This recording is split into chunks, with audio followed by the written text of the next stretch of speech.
রুই মাছ দিয়ে আমরা বিভিন্ন ধরনের রেসিপি তৈরি করে খাই। আজ একটু আলাদা ধরনের রুই মাছের রেসিপি তৈরি করব। রুই ভাপা। রেসিপিটি আশা রাখি ভালো লাগবে। ভালো লাগলে একটা লাইক অবশ্যই আশা করতে পারি। চলুন শুরু করি আজকের রেসিপি। নমস্কার বন্ধুরা, আমি মৌসুমি উইথ মৌসুমি চ্যানেলে সবাইকে স্বাগত। এই রুই ভাপা তৈরি করার জন্য এখানে আমি 5 পিস রুই মাছ নিয়েছি।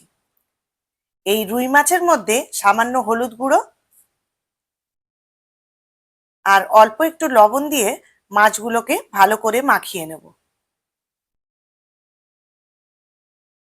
মাছগুলোকে ভাজার জন্য পরিমাণ মতো সর্ষের তেল দেব। তেল গরম হয়ে গেছে, এবার মাছগুলোকে আমি ভেজে নেব।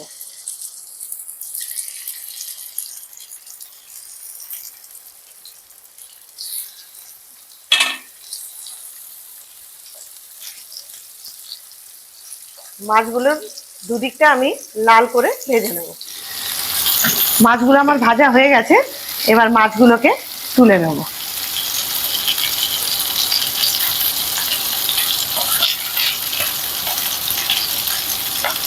এবার একটা পেস্ট তৈরি করে নেব। তার জন্য মিক্সার গ্রাইন্ডারের মধ্যে 1 চামচ সাদা সর্ষে, 1 চামচ কালো সর্ষে আর 1 মুঠো কাজু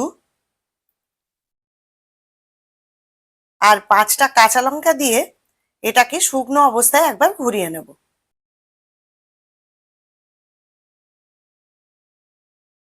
মিক্সার গ্রাইন্ডারের মধ্যে মশলাটা গুঁড়ো হয়ে গেছে, এবার সামান্য পরিমাণ আবার একটু জল দেব। সামান্য পরিমাণ একটু জল দিয়ে আরেকবার এটাকে ঘুরিয়ে নেব।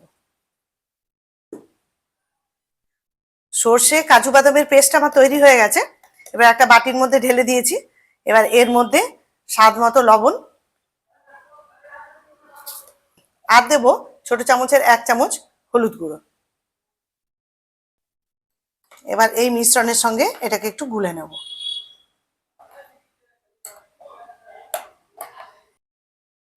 এবার ওই মাছ ভাজা তেলের উপরে সর্ষে লঙ্কা কাজু বাটার যে মিশ্রণটা করে রেখেছিলাম সেটা ঢেলে দেব।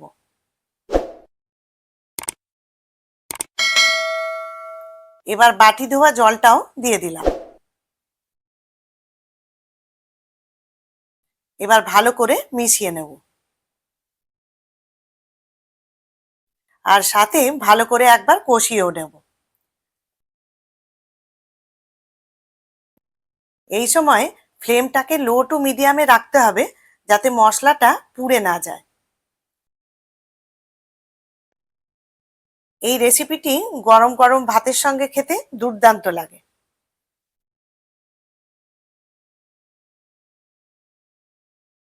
এবার বাকি জলটুকুও দিয়ে দিলাম।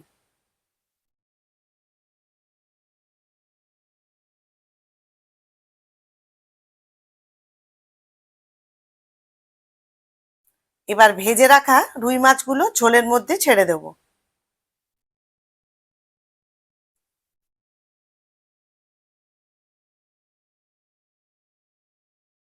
এবার মাছগুলোকে একটু উল্টো পাল্টে করে দেব যাতে মাছের মধ্যে ঝোলের মশলাগুলো ভালো করে ঢুকে যায়।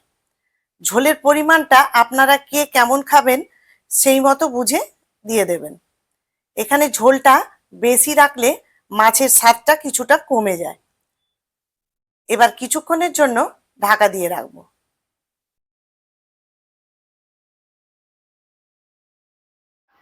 রুই ভাপা আমার সম্পূর্ণভাবে তৈরি হয়ে গেছে। এবার এর মধ্যে দুটো চেরা কাঁচা লঙ্কা দিয়ে দেবো। এবার গ্যাসের ফ্লেমটাকে আমি অফ করে দেবো, দিয়ে একটা অন্য পাত্রে নামিয়ে নেব। রুই ভাপা একদম তৈরি। একবার এইভাবে বানিয়ে দেখুন, খুবই ভালো লাগবে। রেসিপিটি কেমন হয়েছে কমেন্টস করে অবশ্যই জানাবেন।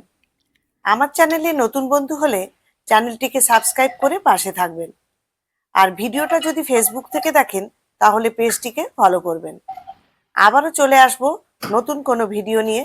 সবাই ভালো থাকবেন, সুস্থ থাকবেন। ধন্যবাদ।